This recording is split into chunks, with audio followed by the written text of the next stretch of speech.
আসসালামু আলাইকুম রহমতুল্লাহি ওয়া সুপ্রিয় দর্শক শ্রোতা সবাইকে স্বাগত জানাচ্ছি। আমি বাইজুদুল হাসান কাপুর, প্রবাসী ডাক্তার। আজকের লাইভে আমাদের সাথে তিনজন সম্মানিত অতিথি যুক্ত হয়েছেন। আমাদের সাথে বাংলাদেশ থেকে যুক্ত হয়েছেন হেলেনা জাহাঙ্গীর, যিনি বাংলাদেশের এফবিসিসিআই, বাংলাদেশ ব্যবসায়ীদের শীর্ষ সংগঠন এফবিসিসিআই এর পরিচালক এবং জয়যাত্রা টেলিভিশনের চেয়ারম্যান এবং জয়যাত্রা ফাউন্ডেশনের প্রেসিডেন্ট। এবং আমাদের সাথে অস্ট্রেলিয়া থেকে যুক্ত হয়েছেন মোল্লা মোহাম্মদ রশিদুল হক, যিনি বিগত 15 বছর যাবত অস্ট্রেলিয়ার মেলবোর্নে রয়েছেন এবং বর্তমানে অস্ট্রেলিয়ার মেলবোর্ন বিশ্ববিদ্যালয়ে মেডিসিন ডিপার্টমেন্টের রিসার্চ ফেলো হিসেবে কর্মরত আছেন। এবং তিনি বর্তমান এই মহামারী করোনার সময় অস্ট্রেলিয়া সরকারের করোনা নিয়ে যে গবেষণাটি হচ্ছে, সেই গবেষণার একটা প্রজেক্টের সাথে তিনি জড়িত আছেন। এছাড়াও তিনি মেলবোর্ন বাংলাদেশ কমিউনিটি ফাউন্ডেশনের প্রতিষ্ঠাতা সভাপতি। এছাড়াও আমাদের সাথে ওমান থেকে একজন যুক্ত হয়েছেন, ওমানের বেহালা থেকে আমাদের বাংলাদেশি ডাক্তার মোহাম্মদ শাহজাহান। আমাদের আজকের এই লাইভে আপনাদের তিনজনকে স্বাগতম জানাচ্ছি প্রবাস টাইমের এই কাপুর প্রবাসী ডাক্তার অনুষ্ঠানে। আপনাকে ধন্যবাদ। কেমন আছেন ভাই? ধন্যবাদ। আমি প্রথমেই চলে যাব আমাদের হেলেনা আপার কাছে। আমরা বেশ কয়েকদিন যাবত ওমানের কমিউনিটি এবং দূতাবাস নিয়ে যে সমস্যাটা চলছে, এই ব্যাপারগুলো নিয়ে আমরা বেশ কয়েকটি লাইভ করেছি। ওই লাইভের ব্যাপারে আমরা কতটুকু অগ্রসর হলাম এবং দূতাবাস থেকে আমাদেরকে কতটুকু প্রবাসীদের জন্য তারা আশা জাগিয়েছেন, এই ব্যাপারটা নিয়ে আমি একটু আপনার সাথে প্রথমে যেতে চাই। যদি আমাদের প্রবাসীদের উদ্দেশ্যে আপনি বলতেন। অসংখ্য ধন্যবাদ হাসান। এই সম্ভবত আমার আজকে নিয়ে থার্ড লাইভ, আমি 3 নম্বর লাইভে আছি এই প্রবাস টাইম টেলিভিশনে। তো গতকালকে গোলাম সারোয়ার ভাইয়ের সাথে, যিনি রাষ্ট্রদূত হচ্ছেন ওমানের, ওনার সাথে প্রায় 2 ঘন্টার মতো কথা হয়েছে। আমাদের আগের লাইভ, যেটা মানে সেকেন্ড লাইভ ছিল, এটা আজকেরটার আগেরটার কথা বলছি, ওটা উনি দেখেছেন, ভালো করে দেখেছেন। এবং আমরা ওই লাইভে কিন্তু একটা ফুটেজ দেখিয়েছিলাম যে ওনার অ্যাম্বাসেডর অফিসের সামনে কিছু ছেলেরা যে অনশন করেছিল, সুইসাইড করে মারা যাবে।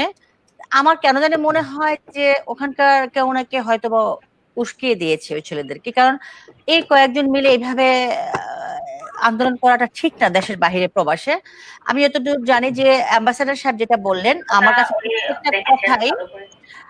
প্রত্যেকটা কথাই আমার কাছে যুক্তিসম্মত মনে হয়েছে। বিকজ অফ উনি বললেন যে এখানে 8 লক্ষ বাঙালি আছেন, প্রবাসী ভাই বোনেরা, সেখানের মধ্যে বেশিরভাগই হচ্ছে অবৈধ মিলিয়ে 8 লক্ষ। তো সেখানে উনি প্রতিনিয়ত হাজার হাজার SMS পাচ্ছেন হোয়াটসঅ্যাপে, ভাইবারে, এবং ফোন কল পাচ্ছেন অজস্র পরিমাণ। ওনার অফিসের আরেকজনের সাথে আমার কথা হয়েছে কালকে। তবে সুলতান, মানে ওমানের যে সরকার আছেন, মানে রাজা বা কি বলে ওমানের রাষ্ট্রপ্রধানকে, সুলতান, তো সম্ভবত সুলতানের কোঅর্ডিনেশন যতটুকু আছে সেটাতে হয়তো আমরা অতটা উপকৃত হচ্ছি না। তবে ওনাকে আমি অনেক কটা প্রশ্ন রেখেছিলাম। তো আমাদের বাংলাদেশ থেকে উনি যে প্রণোদনা আমরা যেটা বলি মাননীয় প্রধানমন্ত্রীর পক্ষ থেকে, ওটা উনি 70,000 টাকা পেয়েছেন, 70 লাখ টাকা পেয়েছেন। 50 বেশ সম্ভবত, যদি আমি ভুল না করে থাকি, আমার হয় কি অনেক সময় ভুলে যাই, 70 লক্ষ টাকা পেয়েছেন। এবং সেক্ষেত্রে ওটা দিয়ে উনি 10,000 মানুষের সহযোগিতার হাত বাড়িয়ে দিয়েছেন। 10,000 মানুষকে উনি সহায়তা করেছেন। তো মানে 10,000 মানুষের খাবার দেওয়া হয়েছে। হ্যাঁ, আসলে এর বেশি তো সম্ভব না। আর আরো বেশি পেলে হয়তো আরো বেশি করতেন, কারণ 8 লক্ষ মানুষের মধ্যে মোটামুটি 2 লক্ষ মানুষ কিন্তু অসহায় জীবনযাপন করছেন। তবে উনি যেটা বললেন, ওনার একটা গুরুত্বপূর্ণ তথ্য আমি এখানে বলতে চাই, যেহেতু এটা ওমান কেন্দ্রিক টেলিভিশন, ওমানের সবাই দেখে এখানে। উনি যে তথ্যটা দিলেন সেই তথ্যটা হলো যে এখন যেহেতু লকডাউন কিছুটা শিথিল হওয়ার পথে, এখন কিন্তু যারা কর্মজীবী শ্রমজীবী মানুষ আছেন তারা কিন্তু ইচ্ছা করলে দোকানপাট খুলে যাচ্ছে, মার্কেট খুলে যাচ্ছে, অফিস আদালত খুলে যাচ্ছে। ইচ্ছে করলে কিন্তু দেশে আসলে কিন্তু সংকট আরো বাড়বে, যেটা আমাদের পররাষ্ট্রমন্ত্রী মহোদয় বলছেন, আমরাও বলতেছি। কারণ কি, দেশে যে অবস্থা বিরাজমান এখন এই মুহূর্তে, আমাদের কিন্তু সমস্ত পৃথিবীর ইতালিতে এখন কিন্তু করোনা ভাইরাস বলতেই নাই। অস্ট্রেলিয়ার আমরা দেখলাম যে আমাদের এক ভাই আছেন অস্ট্রেলিয়া থেকে, ওটা আমরা শুনবো, ওখানেও কিন্তু একদমই কম। এখন কিন্তু বাংলাদেশ আর ইন্ডিয়া হচ্ছে সবচেয়ে বেশি পরিমাণ করোনা অ্যাটাক করতেছে মানুষকে। ডে বাই ডে কিন্তু গ্রাজুয়ালি বাড়তেছে আমাদের করোনা রোগী, আক্রান্তের সংখ্যা বেড়েই চলছে, এবং 10 ভিতরে কিন্তু আমরা আছি বাংলাদেশ। এই মুহূর্তে যে প্রবাস থেকে 2 কোটি প্রবাসী ভাই ও বোনেরা আছেন, এমনি লিখিত আছে 1,20,00,000, অবৈধভাবে ধরতে গেলে আমরা কিন্তু 2 কোটি ধরা যায়। সেখানে যদি মোটামুটি 50-60 লক্ষ লোক কিন্তু আসতে চায়, তারা ভালো নেই, তারা দেশের বাইরে কিন্তু ভালো নেই, তারা কেউ অসুস্থ আছেন, কেউ না খেয়ে আছেন, কেউ বা বিভিন্ন মানে অসুস্থের মধ্যেই আছেন তারা। আমি ইরাকের কথা বললাম, গত 3 দিন যাবত ইরাকে আমার সাথে কথা হচ্ছে, ইরাকের অবস্থা আরো শোচনীয়। ওখানে তো কোন রকম কোনো সহযোগিতাই পাচ্ছে না, বিছানায় পড়ে পড়ে কাতরাচ্ছে। শত শত ভিডিও ফুটেজ দিচ্ছে আমাকে ইনবক্সে, যেহেতু আমি প্রবাসীদের নিয়ে কাজ করি সেই সুবাদে দিচ্ছে তারা। তো যেটা বললেন গোলাম সরোয়ার ভাই যে আপা দেখেন এখানে এত মানুষ, এত ক্রাইসিস তো আসলে একার পক্ষে সম্ভব না। এটা কিন্তু আমিও একমত জানাই যে আসলে একার পক্ষে কিন্তু সম্ভব না কোনোভাবেই। বরং ওখানে বাঙালি কমিউনিটির লিডার যারা আছেন, গত পরশুদিন যার সাথে আমরা কথা বললাম, আমি নামটা স্মরণ করতে পারছি না, আমাদের এক লিডার ভাই ছিলেন, বাদল আর হচ্ছে আমাদের ইঞ্জিনিয়ার ইঞ্জিনিয়ার মোস্তফা কামাল ছিলেন, দুইজন। আচ্ছা, যিনি ওই যে কোন একটা সংগঠনের মধ্যে সম্ভবত সভাপতি বা সেক্রেটারি, আমি আনোয়ার ভাইয়ের কথা বলছি না, আরেকজনের কথা বলছি। তো জি, এইরকম লিডার যারা আছে, যে চট্টগ্রাম সমিতি বা অমুক সমিতি অনেকে কিন্তু অনেক কিছু করেন, এগুলি কি আসলে কি অর্নামেন্টাল পোস্ট কিনা বা অর্নামেন্টাল সংগঠন কিনা, সেটাই কিন্তু আমার প্রশ্ন থাকে যে আসলে এই পোস্ট গুলি কি অর্নামেন্টাল কিনা, এই সংগঠন গুলি কি অর্নামেন্টাল কিনা, যে আমরা শো আপ, যে আমরা দেখাবো আমরা একটা সংগঠন করেছি, বাট এই সংগঠনের মাধ্যমে হই হাল্লা করবো, মিছিল করবো, এক উস্কানি দিব, ওকে উস্কানি দিব, উস্কানির জন্য কি সংগঠন করা কিনা, কিন্তু আসলে কাজ কিন্তু কিছুই হচ্ছে না। কাজ তো সত্যিকার অর্থে তো রাষ্ট্রদূতই করবে। এখন যদি ওখানে শ্রমিক সব মারাও যায়, 8 লক্ষ শ্রমিকের মধ্যে যদি 80,000 শ্রমিক মারা যায়, আমাদের অ্যাম্বাসেডারের কিন্তু কিছুই করার নাই, কারণ এখন কোন বিমান সুলতানের হাতে সবকিছু, ওনার কথা অনুযায়ী বলা যাচ্ছে যে সুলতানের হাতে সবকিছু। এই যে পাশের কথা বললো, আউটপাসের কথাও কিন্তু আমি বলেছি যে আউটপাসটা কিভাবে পাওয়া যায়, বলে কি আপনার তো আমার হাতে না, আউটপাসটা হচ্ছে টোটালি ওইখানকার সরকার প্রধানের হাতে, সুলতানের হাতে। সুলতান যদি আউট পাস দেয় তাহলে ওরা বের হতে পারবে। তো ওখানকার লোকজন তো আসলে অনেকেই শিক্ষিত আছেন, অনেকে অশিক্ষিত আছেন, যারা আউটপাসের ব্যাপারটা টোটালি ভিন্ন। কিন্তু বিষয় হচ্ছে এই সময় যারা ওখানে বৈধ কিন্তু খুব মানবত জীবন যাপন করছে, অসুস্থ অবস্থায় আছে, তারা যারা দেশে আসতে চান, তারা তো চাইলে এই মুহূর্তে তো এটা দূতাবাস চাইলে তো তারা এটা ব্যবস্থা তাদেরকে পাঠাতে পারে। যারা ওখানে বিনা চিকিৎসা আছে, অর্থের অভাবে চিকিৎসা করাতে পারছেন না, এটা তো অলরেডি আমাদের মন্ত্রণালয় থেকে বলেই দিয়েছেন যে যারা এই ধরনের তারা ফেরত আসতে চায় তারা নিজ খরচে চাইলে আসতে পারে। আমরা সৌদি এই প্রশ্নটা আমি একটু বলতে চাই, ক্লিয়ার করতে চাই সবাইকে, যেহেতু যারা বাঙালি কমিউনিটি আছে তারা হয়তো দেখবে এই প্রোগ্রামটা। এটাও আমি ওনাকে প্রশ্ন করেছিলাম, যেহেতু আমি 2 দিন তোমার সাথে 2টা লাইভে জয়েন করেছিলাম, আমার কিন্তু প্রত্যেকটা কথাই কিন্তু আমার মাথায় ব্রেনে ছিল। উনি বললেন যে নিজ খরচে আসা মানে কি প্লেন ফেয়ার? আপা মোটেও না, কারণ ওনারা ভাবতেছে শুধু প্লেন ফেয়ার। ইকোনমিকে আসলে প্লেন ফেয়ার কি হতে পারে, 30-35 হাজার টাকা হতে পারে, আমি জানি, আমার জানা নাই ওমানের প্লেন ফেয়ার ব্যাপারটা। তো সেইখানে তো তারা জানেই না যে আসলে তার টোটাল অ্যামাউন্ট কত যাবে। সে যতদিন স্টে করতেছে, আমি একটা SMS আমি পড়তে চাই, সারোয়ার ভাই আমাকে পাঠিয়েছেন হিসাবটা, এই হিসাব অনুযায়ী আমরা যদি দেখতে চাই, সেটা হচ্ছে ওমানে অবৈধ থাকলে জরিমানার হার, জরিমানা দেওয়ার পরে কাগজপত্র হবে, তারপরে সে বাংলাদেশে আসতে পারবে। মালিকের কাছ থেকে পালিয়ে গেলে জরিমানা হচ্ছে 400 রিয়াল, মানে বাংলাদেশি টাকা প্রায় 88,000 টাকা, এবং প্রতি মাসে অবৈধ থাকার জন্য 40 রিয়াল, সেটা হচ্ছে 8,800 টাকা হারে। তার মানে 1 বছর অবৈধ থাকলে জরিমানা হবে তার 880 রিয়াল, বাংলাদেশি টাকা প্রায় 1,93,600 টাকা। সেখানে যদি প্লেন ফেয়ার যুক্ত করা অলমোস্ট 2 লক্ষ টাকা। এটা আসলে সবাই অবগত কিনা যে আমরা যে 2 লক্ষ টাকার বিনিময়ে আমরা বাংলাদেশে যেতে পারবো? যদি এটা অবগত হয়ে থাকে তাহলে আমি মনে করি যে এই লোকগুলি আসতে পারবে সম্ভবত, কারণ এটা তো আমরা হচ্ছে যারা অবৈধ তারা, কিন্তু যারা বৈধ আছে তাদের জন্য তো এটা লাগার কথা না। তারা তো শুধুমাত্র আপনার প্লেন ফেয়ারটা দিলে আপনার হচ্ছে চার্টার যে আমার। আচ্ছা, এই বৈধতার কথাই বলছি, বৈধ যারা আছেন তাদের কথা উনি বললেন যে বৈধদেরকে আমি যখন প্লেন ওপেন হবে, এয়ারপোর্ট ওপেন হবে, লকডাউন শিথিল হয়েছে কিন্তু এয়ারপোর্ট এখনো ছাড়েনি, কিছু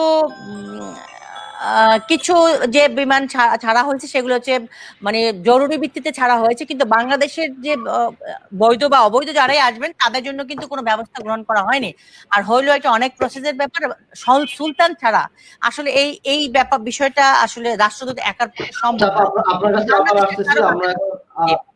আমরা এখন চলে যাচ্ছি আমাদের মোল্লা মোহাম্মদ রশিদুল হক ভাইয়ের কাছে। রশিদুল হক ভাই, আপনি তো দীর্ঘদিন যাবত অস্ট্রেলিয়াতে রয়েছেন এবং ওখানে কমিউনিটির বেশ পরিচিত মুখ এবং অনেকগুলো সংগঠনের সাথে আপনি জড়িত আছেন। বঙ্গবন্ধু পরিষদ, আওয়ামী লীগের সাথে আওয়ামী লীগের একটা ভালো দায়িত্ব আপনি রয়েছেন। আপনি যদি ওখানে কতদিন যাবত আছেন এবং ওখানে আপনার বিস্তারিত যদি আপনি একটু বলতেন যে অস্ট্রেলিয়াতে কি করছেন এই ব্যাপারগুলো। ধন্যবাদ হাসান ভাই আমাকে আজকের অনুষ্ঠানে ডাকার জন্য। আমি আসলে অস্ট্রেলিয়ার মনাশ বিশ্ববিদ্যালয়ে খণ্ডকালীন সহকারী অধ্যাপক এবং মেলবোর্ন বিশ্ববিদ্যালয়ে রিসার্চ ফেলো হিসেবে কর্মরত আছি। এছাড়া আমি মেলবোর্ন বাংলাদেশ কমিউনিটি ফাউন্ডেশনের প্রতিষ্ঠাতা সভাপতি, মেলবোর্ন বাংলা স্কুলের প্রতিষ্ঠাতা অধ্যক্ষ, মেলবোর্ন আওয়ামী লীগের সাধারণ সম্পাদক, অস্ট্রেলিয়া আওয়ামী লীগের নির্বাহী সদস্য এবং অস্ট্রেলিয়া বাংলা ইসলামিক কাউন্সিলের আজীবন সদস্য এবং বঙ্গবন্ধু পরিষদের সাবেক সাধারণ সম্পাদক। এছাড়া আমি অস্ট্রেলিয়ার লেবার পার্টির একজন সদস্য এবং নিয়মিত বাংলাদেশ এবং অস্ট্রেলিয়ার বিভিন্ন সংবাদপত্রে লেখালেখি করি। আর চেষ্টা করি অস্ট্রেলিয়াতে যেসব বাংলাদেশিরা থাকেন তাদের বিপদে কিভাবে সাহায্য করা যায় এবং কমিউনিটির যখন কোনো প্রবলেম হয় সেখানে কিভাবে তাদের সাহায্য করা যায়, এবং অস্ট্রেলিয়াতে অবস্থিত বাংলাদেশ হাই কমিশনের সাথেও আমি মিলিতভাবে কাজ করি বাংলাদেশি কমিউনিটির উপকার করার জন্য। ধন্যবাদ ভাই। আপনার ওখানে বর্তমানে অস্ট্রেলিয়া করোনার পরিস্থিতিটা কি? করোনার পরিস্থিতি এখন অস্ট্রেলিয়াতে মোটামুটি আলহামদুলিল্লাহ অনেক ভালো। আপনারা হয়তো জানেন কিনা জানি না, প্রায় অস্ট্রেলিয়াতে প্রথম করোনার কেস ধরা পড়ার 47 দিন পর থেকে অস্ট্রেলিয়াতে প্রায় 12ই মার্চ থেকে শুরু করে অস্ট্রেলিয়া শাটডাউনে চলে যায়। এবং অস্ট্রেলিয়াতে বাংলাদেশের মতো কিন্তু কোনো সরকারি বন্ধ দেওয়া হয়নি। শাটডাউন মানে হচ্ছে জীবনযাপনের স্টাইলের উপর রেস্ট্রিকশন। তো অস্ট্রেলিয়ান সরকার স্টেজ 3 রেস্ট্রিকশন দিয়ে মানুষের যে সামাজিক মেলামেশা, গতিবিধি এবং অন্যান্য সমস্ত কিছুর উপর একটা রেস্ট্রিকশন জারি করে, যাতে কেউ কারো বাসায় যেতে পারতো না, এমনকি বাবা মাকেও দেখতে যেতে পারতো না। সব ধরনের রেস্তোরাঁ, হোটেল, খেলাধুলা, ধর্মীয় প্রতিষ্ঠান সহ সব নন এসেনশিয়াল এস্টাবলিশমেন্ট সব বন্ধ করে দেওয়া হয় এবং শুধু খাবার দাবার টেক অ্যাওয়ে নেওয়া যেত এবং মানুষকে বাসা থেকে কাজ করার জন্য অনুপ্রাণিত করা হতো। এবং অস্ট্রেলিয়ান সরকার প্রায় $500 বিলিয়ন প্যাকেজ দিয়ে যারা চাকুরি হারিয়েছেন বা চাকুরিতে যাদের মানে পয়সা কমে গিয়েছে তাদেরকে ফিনান্সিয়ালি তাদেরকে হেল্প করেছেন, যেই কারণে অস্ট্রেলিয়াতে এবং মাত্রাতিরিক্ত পরিমাণ টেস্ট করা হয়েছে। শেষের দিকে প্রায় 500,000 টেস্ট করা হয়েছে দেখার জন্য যে কারোর মধ্যে যেন করোনার উপসর্গ লুকিয়ে নেই বা করোনা মানে সিমটম এখনো প্রকাশ পায়নি কিন্তু করোনা হয়তো আছে, এই ধরনের লোক যাতে কমিউনিটিতে লুকিয়ে না থাকে, কারণ কমিউনিটি ট্রান্সমিশনের মাধ্যমে এটা ছড়িয়ে যেতে পারে আবার। তো অস্ট্রেলিয়া এখন মোটামুটি আল্লাহ পাকের রহমতে খুবই ভালো। টোটাল আক্রান্তের সংখ্যা ছিল 7,254, অ্যাক্টিভ কেস এখন বর্তমানে মাত্র 396, মৃতের সংখ্যা 102। তো এর মধ্যে 5টি স্টেট বা টেরিটরিতে অনেকদিন ধরে কোনো নতুন কেস নেই, শুধু সিডনি এবং মেলবোর্নে একটা দুটো করে কেস পাওয়া যাচ্ছে। তো আশা করা যাচ্ছে ইনশাল্লাহ অতি দ্রুতই আমরা অস্ট্রেলিয়াতে দেখা যাবে আর করোনা নতুন কোনো কেস ধরা পড়ছে না, যেরকম আমাদের নেইবার নিউজিল্যান্ডে এখন আর কোনো করোনার কেস ধরা পড়ছে না। তো এই জন্য আজকে সর্বশেষ কতজন শনাক্ত হয়েছে অস্ট্রেলিয়াতে? আজকে 7 জন। তো এটা ওই অনেক সময় একটা বাবল দেখা দেয় যে বিদেশ থেকে যারা আসে অস্ট্রেলিয়াতে, অস্ট্রেলিয়ান নাগরিক যাদেরকে কোয়ারেন্টাইনে রাখা হয় তাদের মধ্যে থেকে দেখা যায় 2-3 জন প্রতিদিন হয়তো করোনা ধরা পড়তেছে। আর এছাড়া মাঝে মধ্যে একটা দুইটা কেস নতুন করে ধরা পড়তেছে। তো অস্ট্রেলিয়ার মতো একটা বড় দেশে মোটামুটি এটা বড় না, মাত্র 6টা-7টা কেস, এর আগের দিন ছিল 4টা। তো মোটামুটি ভালো বাংলাদেশে বেশ কিছু জাতীয় গণমাধ্যমে আপনার সাক্ষাৎকার প্রচার হয়েছে, অনেকগুলো লাইভে আপনি যুক্ত ছিলেন। আমরা দেখেছি যে জেনেছি যে আপনি অস্ট্রেলিয়াতে সরকারের পক্ষ থেকে যে করোনা নিরামক বা করোনা ভ্যাকসিন আবিষ্কারের জন্য যে একটা গবেষণা চলছে সেটার সাথে আপনি জড়িত রয়েছেন। এই ব্যাপারটা নিয়ে আপনি যদি বলতেন যে আসলে আপনি ওখানে কোন পজিশনে আছেন। ভাই আমি হ্যাঁ, আপনি জানেন হয়তো যে করোনা প্রতিরোধের আসলে মূল পদ্ধতি দুইটা, একটা হচ্ছে প্রিভেনশন, একটা হচ্ছে ট্রিটমেন্ট। তো আমরা জানি যে প্রিভেনশনের জন্য আমরা চেষ্টা করি যে প্রিভেনশনের জন্য আমরা যেটা চেষ্টা করি যে কিভাবে জনবিচ্ছিন্ন করা যায়, পৃথকীকরণ করা যায়, হাত মুখ ধোয়া যায়, হ্যাঁ, এগুলোর মাধ্যমে আমরা প্রিভেনশন করার চেষ্টা করি। আর ট্রিটমেন্টের মধ্যে হচ্ছে আপনি মনে করেন যে ট্রিটমেন্টের মধ্যেও একটা প্রিভেনশন, সেটা হচ্ছে ভ্যাকসিন। আর একটা হচ্ছে যে বিভিন্ন ধরনের ট্রিটমেন্ট, ভাইরাসটা যদি শরীরে ঢুকে যায়, আর ভাইরাস ঢোকার আগে যেটা প্রিভেনশন সেটা হচ্ছে ভ্যাকসিনের মাধ্যমে করা হয়। তো আমরা জানি যে ব্যাকটেরিয়া বা ভাইরাসের একটা মলিকিউল থেকে একটা প্যাথোজেন বা অ্যান্টিজেন সেটা মানুষের শরীরে প্রবেশ করিয়ে ইমিউন সিস্টেমকে একটা রেসপন্স ট্রিগার করা হয় ভ্যাকসিনের মাধ্যমে। তো এটা ইমিউন সিস্টেমকে একটা নিরাপদ পরিবেশে ওই শত্রু ভাইরাসের বা ব্যাকটেরিয়া সম্পর্কে জানতে সাহায্য করে। তো সেই ভ্যাকসিন নিয়ে অস্ট্রেলিয়াতে প্রচুর কাজ হচ্ছে এবং একটা ভ্যাকসিন আমাদের মেলবোর্নিং CSIRO-তে সেটার টেস্টিং আপাতত চলছে। এছাড়া পুরো বিশ্বেই প্রায় 22টি বা এরও বেশি ভ্যাকসিনের ট্রায়াল চলছে এবং আমেরিকাতে একটি জায়গায় ভ্যাকসিনের হিউম্যান ট্রায়ালও চলছে, বা অন্যান্য দেশে ক্লিনিক্যাল যেটা ট্রায়াল সেটার মধ্যে অ্যানিমেল ট্রায়াল পর্যন্ত চলে এসেছে। ল্যাব ট্রায়ালের পরে অ্যানিমেল ট্রায়ালের পরে হিউম্যান ট্রায়াল। তো অস্ট্রেলিয়াতে অ্যানিমেল ট্রায়ালটা চলছে এবং আমেরিকাতে একটা জায়গায় হিউম্যান ট্রায়াল চলছে, কিন্তু এগুলোর কোনোটা থেকেই কিন্তু আমরা কনক্রিট কোনো সিদ্ধান্তে এখন আসতে পারিনি। তো এর মধ্যে যে ওষুধ, যে আপনি জানেন যে এখানে বাংলাদেশও ব্যাপকভাবে কিছু ওষুধের নাম আপনারা হয়তো শুনেছেন, যে সচরাচর ভাইরাস জনিত রোগের চিকিৎসার জন্য আমরা দুই ধরনের অ্যান্টিভাইরাল ওষুধ ব্যবহার করি, যেমন নিউরোমিনিডেজ ইনহিবিটর এবং প্রোটিয়েজ ইনহিবিটর। তো এগুলোর মধ্যে কেউ কেউ শ্বাসনালীর সাথে ভাইরাস নির্গমন কমিয়ে দেয়। ইনফ্লুয়েঞ্জা জাতীয় ওষুধের প্রতিরোধের জন্য এই গ্রুপের ওষুধ ব্যবহার করা হয়। তো এগুলি আমরা এর মধ্যে বাংলাদেশে যে কয়েকটা ড্রাগ বা আমেরিকাতে যে কয়েকটা ড্রাগ খুব পপুলার হয়েছে, এর মধ্যে একটা হচ্ছে যে ম্যালেরিয়ার ওষুধ, অ্যান্টি ম্যালেরিয়াল বা লুপাসের ওষুধ হাইড্রোক্সিক্লোরোকুইন, তারপরে ইমিউনোসাপ্রেসেন্ট অ্যাজিথ্রোমাইসিন, অ্যান্টিভাইরাল ওষুধ যেমন আইভারম্যাকটিন, রেমডেসিভির। তো এই ধরনের ওষুধগুলির আসলে পারপাস কিন্তু কোভিড-19 এর জন্য না, এদের পারপাস ডিফারেন্ট। হাইড্রোক্সিক্লোরোকুইন হচ্ছে ম্যালেরিয়ার ওষুধ বা লুপাসের ওষুধ, তারপর হচ্ছে অ্যাজিথ্রোমাইসিন হচ্ছে ইমিউনোসাপ্রেসেন্ট, সিস্টেমিক স্ক্লেরোসিস বা লুপাস টাইপের ডিজিজের জন্য ব্যবহার করা হয়। তারপর আইভারম্যাকটিন হচ্ছে উকুন, HIV, ডেঙ্গু, জিকা ভাইরাস বা ইনফ্লুয়েঞ্জা সহ কিছু রোগের জন্য ব্যবহার করা হয়। আর রেমডেসিভির উৎপত্তি হয়েছিল হেপাটাইটিস সি এর জন্য, বাট এখন ব্যবহার করা হচ্ছে অ্যান্টিভাইরাল হিসেবে। তো এর একটা কিন্তু ওষুধ কোভিড-19 এর জন্য না, কিন্তু প্রতিটা ওষুধই কোথাও না কোথাও দেখা যাচ্ছে কোনো না কোনো ভাবে মানুষের শরীরে কোভিড-19 এর জন্য কাজে দিচ্ছে। তো আমরা কয়েকটা আর্লি ট্রায়ালে দেখেছি যে কোনো ওষুধই আসলে মানুষের শরীরে সাইড এফেক্ট ছাড়া কাজ করছে না, বা কোথাও কোথাও কাজ করছে। এমনকি আরেকটা পপুলার বাংলাদেশে এখন হয়েছে যে 100 বছরের পুরনো একটা মেথড, সেটা হচ্ছে যে ওই যে কনভালসেন্ট প্লাজমা থেরাপি। তো প্লাজমা থেরাপি নিয়ে বাংলাদেশে ব্যাপক হচ্ছে, প্লাজমা ব্যাংক হচ্ছে। তো প্লাজমা এটা কিন্তু 100 বছরের পুরনো একটা মেথড। এর মানে হচ্ছে যে যার শরীরে করোনা হয়েছে তার শরীরে যদি অ্যান্টিবডি তৈরি হয়, তখন তার শরীরের ব্লাড থেকে প্লাজমা নিয়ে যার শরীরে এখন করোনা আছে তাকে দিলে ওই শরীর সেটা ফাইট করতে পারে।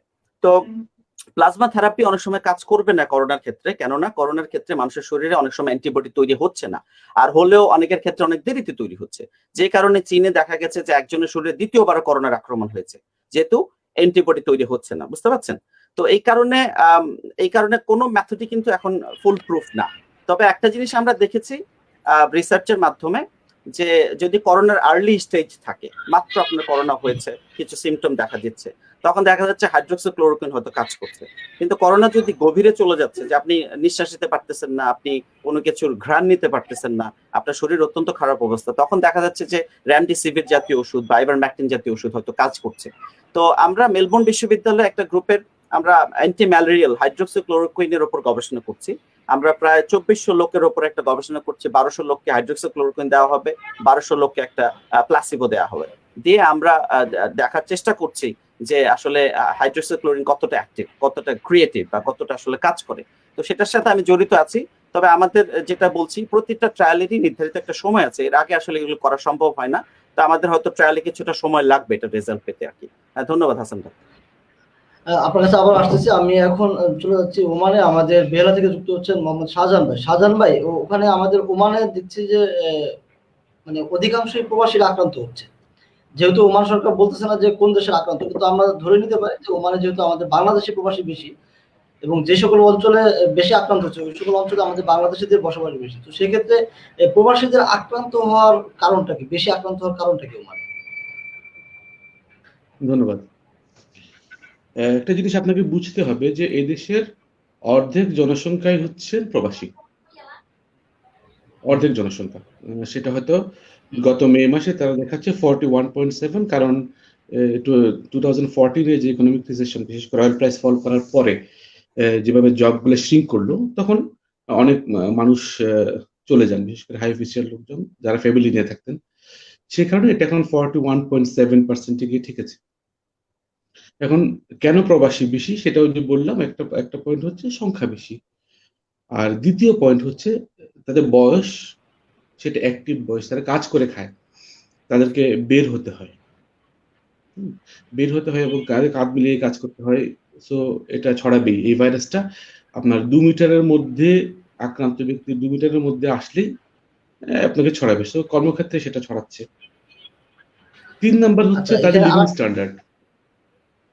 জি প্লিজ। বলুন, আপনি শেষ করুন। জি, 3 নম্বরে যেটা বলতে চাচ্ছি, তাদের লিভিং স্ট্যান্ডার্ড দেখা যাচ্ছে যে 10 মিটার বাই 10 মিটার, মানে আপনার 30 ফিট বাই 30 ফিট অনেক বড় একটা রুম নিয়ে তারা 15 জন 20 জন গাদাগাদি করে থাকছেন। এখানেও কিন্তু ওই সংক্রমণের জিনিসটা বেশি বেড়ে যাচ্ছে আর কি, মানে চান্সটা খুব বেড়ে যাচ্ছে।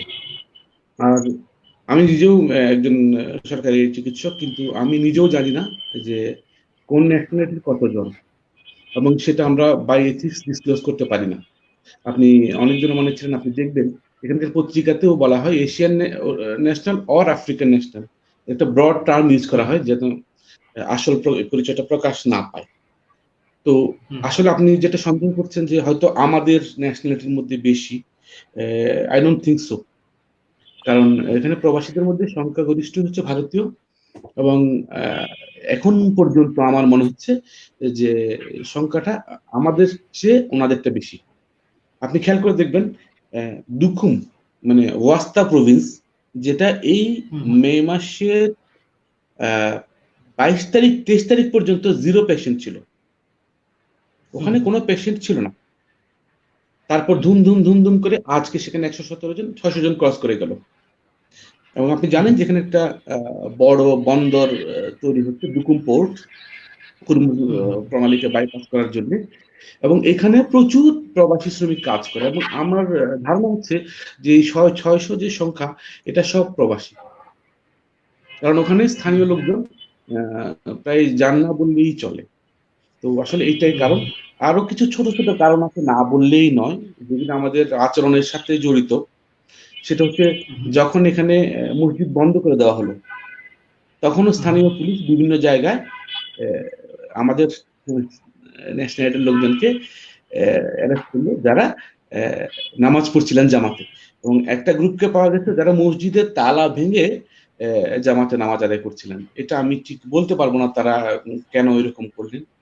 এরপর আরেকটা জিনিস হচ্ছে, আপনি একদম বিনা প্রয়োজনে জটলা পাকিয়ে বসে থাকে, যে বিভিন্ন বাজারে, আপনিও ছিলেন এখানে, আপনি বাঙালি অধ্যুষিত এলাকাগুলো মাঝখানে, যে এখন যেটা আপনি বলছেন যে কেন হামিরি এলাকায় প্রচুর কোভিড রোগী পাওয়া যাচ্ছে, এটা একটা ভূমিকা রাখতে পারে। যেহেতু আমাদের বুঝতে হবে ভাইরাসটা খুবই কন্টাজিয়াস, এটা প্যাথোজেনিসিটি, মানে রোগ তৈরি করার ক্ষমতা, সেটা অন্যান্য যে সমস্ত ফ্লু ভাইরাস, স্যার ভালো বলতে পারবেন, অন্যান্য যে সমস্ত ফ্লু ভাইরাস, যে 402টি ইনফ্লুয়েঞ্জা এবং ফ্লু মিলিয়ে ভাইরাস আছে, যেগুলি সারা বছরই মানুষের সর্দি কাশি করে থাকে, এদেরও কিন্তু ডেথ রেট 1.2 থেকে 1.8 এই ভাইরাসগুলি। এবং করোনা ভাইরাসেরও সেম, যদিও কেউ কেউ ইদানিং এটাকে ফ্লু ভাইরাস বলতে চাচ্ছেন, বলতে চাচ্ছেন যে এটা মাল্টি অর্গান ইনভলভ করে। তারপরে এটা যেহেতু রেসপিরেটরি ট্র্যাক্ট দিয়েই শরীরে ঢুকছে, আমরা ওই লাইনেই আপাতত থাকছি।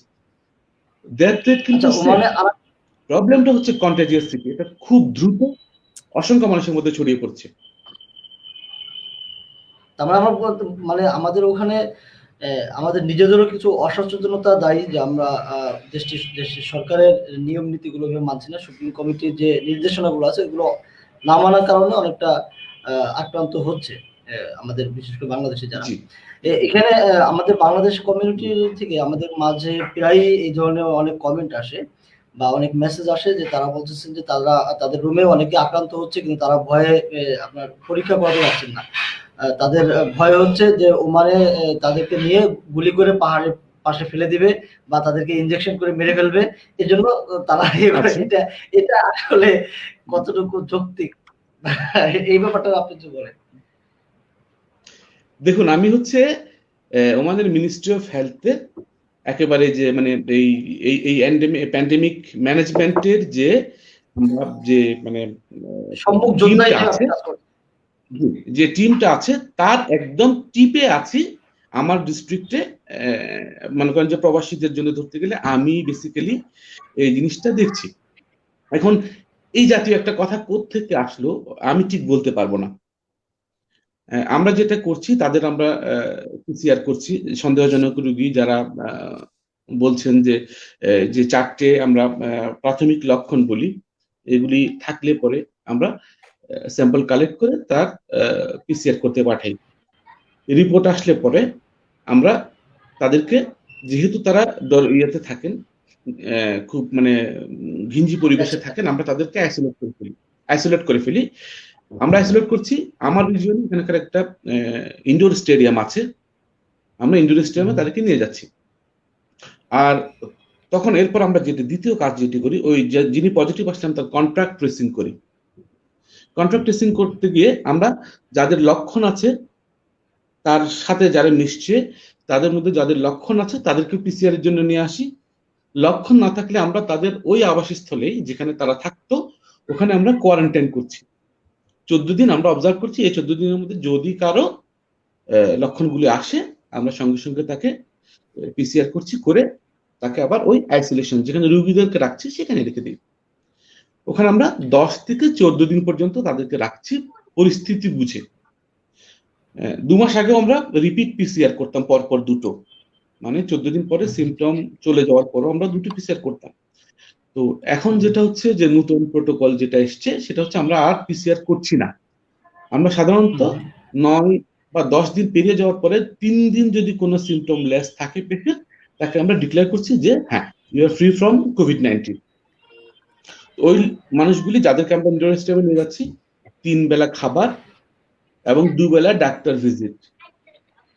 আমরা দেখছি ডেঞ্জার সাইন, রেড ফ্ল্যাগ সাইনগুলি তাদের কারোর মধ্যে আসছে কিনা, শ্বাসকষ্ট হচ্ছে কিনা, তার পালস অক্সিমিটার, যার শ্বাসকষ্ট হচ্ছে পালস অক্সিমিটার আমরা দেখছি, অক্সিজেন স্যাচুরেশন লেভেলটা কত।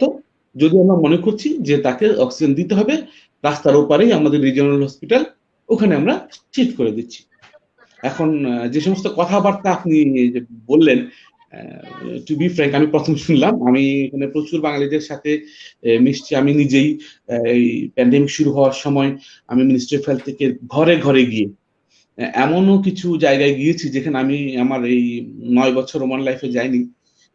অনেক পাহাড়ের গভীরে একটা মনে করেন যে মরুদ্যানের মতো একটা জায়গা আছে, পানির সোর্স আছে, ওখানে একজন শেখের একটা বাগান আছে, ওখানে আমার 4 জন বাঙালি ভাই ওই বাগানে কাজ করে, তাদের কাছে পর্যন্ত আমি গিয়েছি যে কি করতে হবে, স্বাস্থ্যবিধি যেগুলো মানতে হবে সেগুলি কিভাবে মানতে হবে, যদি কারো লক্ষণ আসে সেটা কিভাবে আমরা করবো। যে আমাদের হাসপাতাল আসবেন, আমরা স্যাম্পল কালেক্ট করবো, টেস্ট করবো, রিপোর্ট আসলে করবো, সব এগুলো আমি নিজে গিয়ে বুঝিয়ে বলে এসেছি। এখন আমার কানে অবশ্য আমার এলাকায়, আমার ডিস্ট্রিক্টটা বেশ বড় এবং ইউএই সংলগ্ন, আমার পাশেই, এখান থেকে মাত্র 30 কিলোমিটার পরে আলাইন বর্ডার। সো আমি শুনিনি, এখন আপনার কাছ থেকে শুনলাম এটা কোন এলাকার সেটাও আমি ঠিক বলতে পারছি না আর কি। এটা ভিত্তিহীন, একেবারেই ভিত্তিহীন।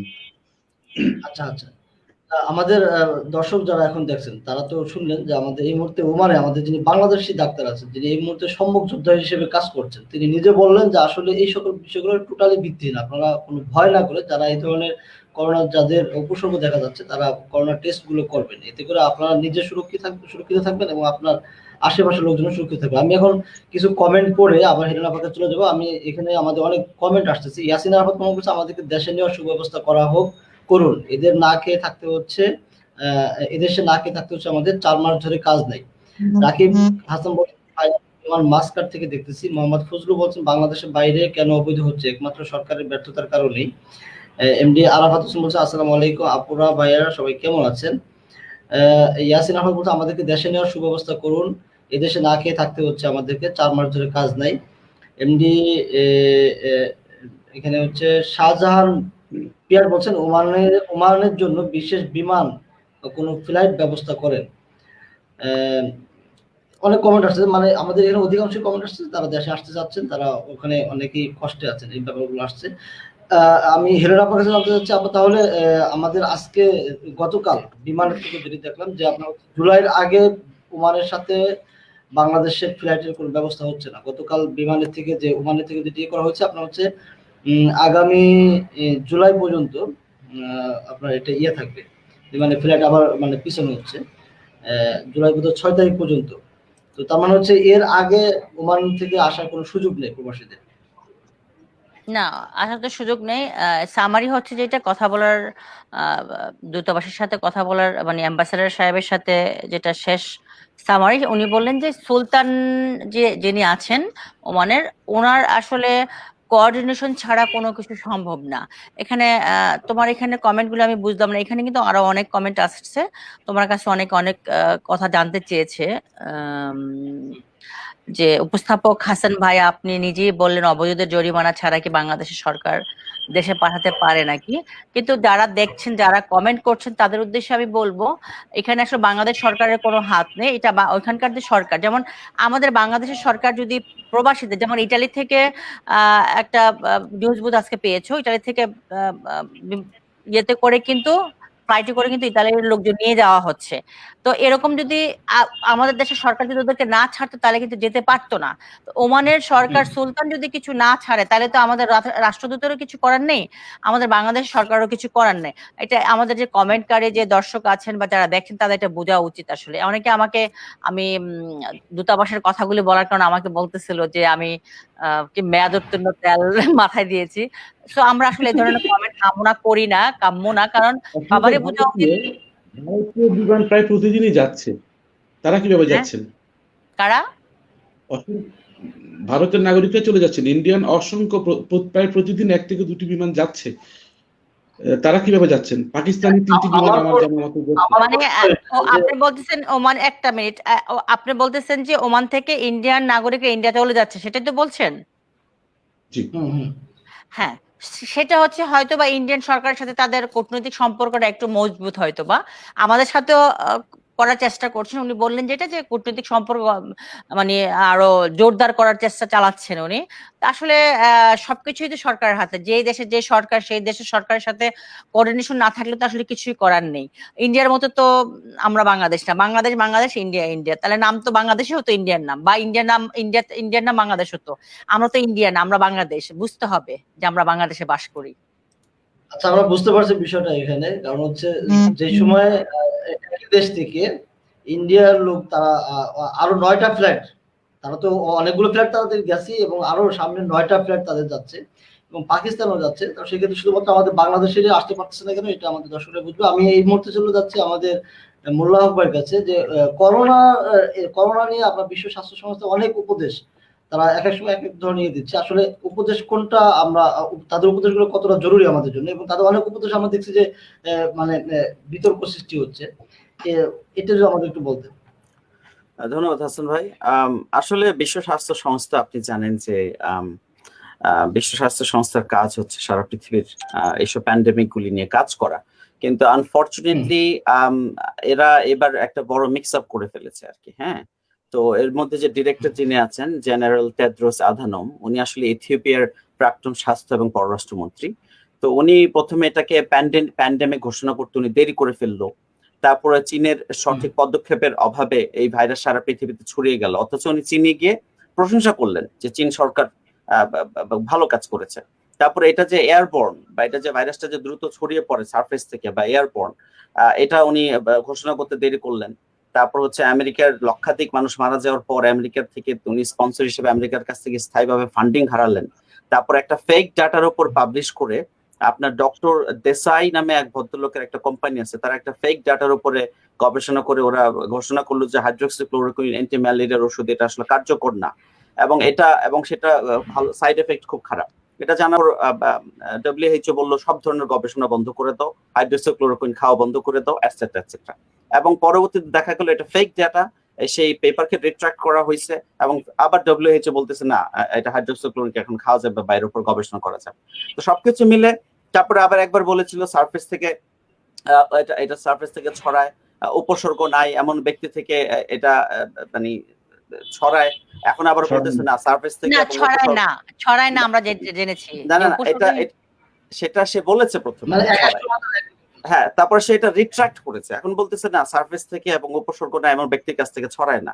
তারপরে একসময় বলা হচ্ছিল যে মৃত ব্যক্তির কাছ থেকে ছড়ায়, এখন আবার বলা হচ্ছে যে না, মৃত ব্যক্তি 3 ঘন্টার পর তার সৎকার করা যাবে, সেখান থেকে ছড়ায় না। তো হচ্ছে কি যে WHO হচ্ছে মানে ওই লার্নিং একটা ট্রেন্ড সে ফলো করতেছে, সে রিসার্চারদের গবেষণা থেকে এটা লার্ন করতেছে, করে আমাদেরকে জানাচ্ছে।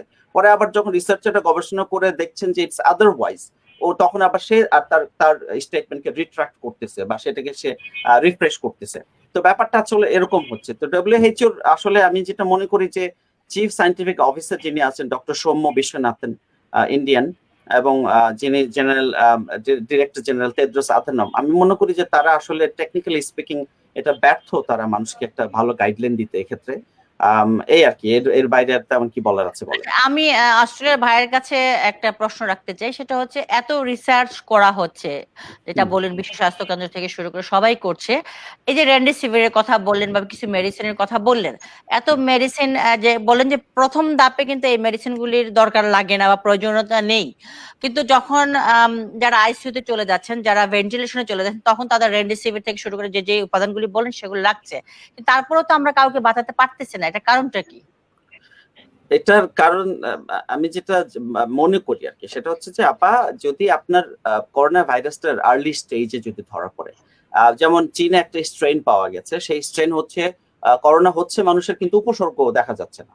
বাংলাদেশে এরকম লোক পাওয়া গেছে যে করোনা আছে তার বডিতে কিন্তু উপসর্গ নাই। অস্ট্রেলিয়াতে এরকম লোক পাওয়া গেছে যে করোনা তার বডিতে পজিটিভ কিন্তু উপসর্গ এখনো দেখা দেয়নি, বা উপসর্গ দেখা দিতে আমরা আগে ধারণা করছি যে 14 দিনের মধ্যে উপসর্গ দেখা দিবে, এখন জানা যাচ্ছে 21 দিন 24 দিন পর্যন্ত উপসর্গ দেখা যাচ্ছে না অনেকের। তো সেক্ষেত্রে যেটা হচ্ছে যে একদম আর্লি স্টেজে যদি উপসর্গগুলো ধরা পড়ে, সে যদি হাইড্রোক্সিক্লোরোকুইন বা ডক্সিসাইক্লিন বা এই ধরনের ওষুধগুলো খায়, দেখা গেছে এগুলো খুব অ্যাক্টিভ। বা ইনফ্লুয়েঞ্জা বা জিকা ভাইরাস বা ডেঙ্গুর জন্য যে ভাইরাসগুলি কাজ করে, অনেক সময় দেখা গেছে সেগুলো অ্যাক্টিভ।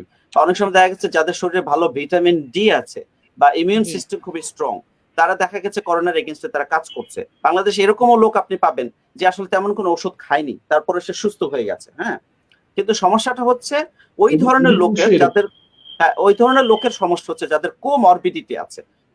কোমরবিডিটির মানে হচ্ছে যে তার শরীরে আরো অন্যান্য ডিজিজ অ্যাক্টিভিটি বিদ্যমান।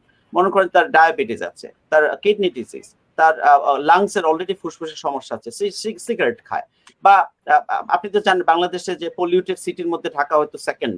তো পলিউশনে কিন্তু আমরা বিশ্বের মধ্যে মানে সেরা একটা সিটি ঢাকা শহর স্পেশালি।